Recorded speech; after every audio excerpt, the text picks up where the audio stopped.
Every year, the release of Time Out's 50 Best Cities list sets off a fierce debate. It attempts to answer a highly subjective question: where on earth is the best place to live right now? The legacy megacities always put up a strong fight. New York City holds on to the number 5 spot for 2026, riding a wave of cultural momentum, its world-class restaurants and sprawling public art. Shanghai takes number 2. It pairs hyper-modern architecture with an explosive specialty coffee scene that keeps its residents heavily caffeinated and constantly moving. For 2026, Melbourne, Australia claimed the top spot, outranking every other major global metropolis.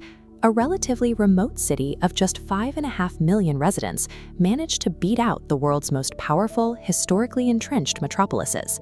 To understand how that happens, we have to look at how we actually measure the value of a city.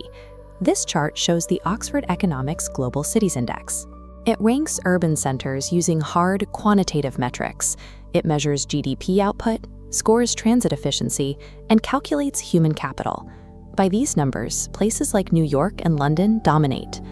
Then there are highly structured evaluations like the Economist's Livability Index, which consistently rewards cities with rigorous social safety nets and infrastructure, like Vienna and Copenhagen. Time Out takes a completely different route. Instead of analyzing economic output or calculating infrastructure efficiency, they survey residents about how they actually feel. They measure the vibe. We are looking at 2 separate games being played on the global stage. One calculates how efficiently a city functions as an economic machine. The other evaluates what it feels like to actually wake up and live there. To get that feeling, Time Out surveyed roughly 24,000 people, spread across 150 different cities worldwide. If we divide those 24,000 survey participants equally across the 150 metropolises on their list, the average sample size representing each major city drops to just 480 people. For Melbourne, those 480 voices represent exactly 0.008% of the city's 5.5 million residents.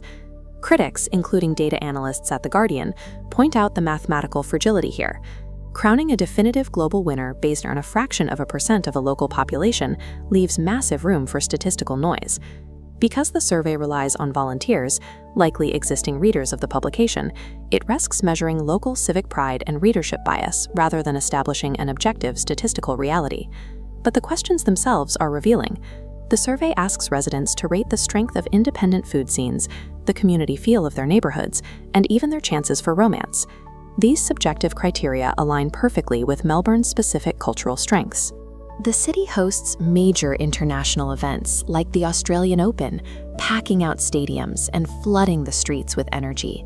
Add in massive sporting institutions like the legendary Boxing Day Test cricket match and a labyrinth of independent mural-lined laneways, and you get a city that routinely delivers a high dose of everyday joy to the people who live there. That same subjective lens elevated Edinburgh to the number 3 spot globally. Residents there gave extremely high marks to their highly walkable historic neighborhoods and the massive summer arts festivals that take over the Scottish capital. A transit efficiency score can tell you if a train runs on time. It cannot tell you if the destination is actually worth traveling to. Quality of life is often dictated by these unquantifiable moments of connection and culture. We are left weighing the cold precision of objective urban data against the messy reality of subjective human experience. Legacy megacities like London still secure top 5 spots on these subjective lists, but they do it through sheer cultural weight. Their infinite variety of restaurants, free museums, and vibrant pub culture keep residents fiercely loyal. Meanwhile, smaller lifestyle capitals are rising. Cape Town secured the number 6 spot this year, because its residents place a premium on accessible green space and the staggering natural beauty of their geography, rather than focusing on sheer economic output. So is a global ranking built entirely on localized vibes mathematically useless? If you are looking for an ironclad assessment of global economic supremacy, yes, traditional indices are vital for measuring if a city functions, but subjective surveys are the only tool we have to measure if a city is loved. A city's true value lies in how it makes its residents feel, providing the everyday experiences that make a person feel intensely and joyfully alive.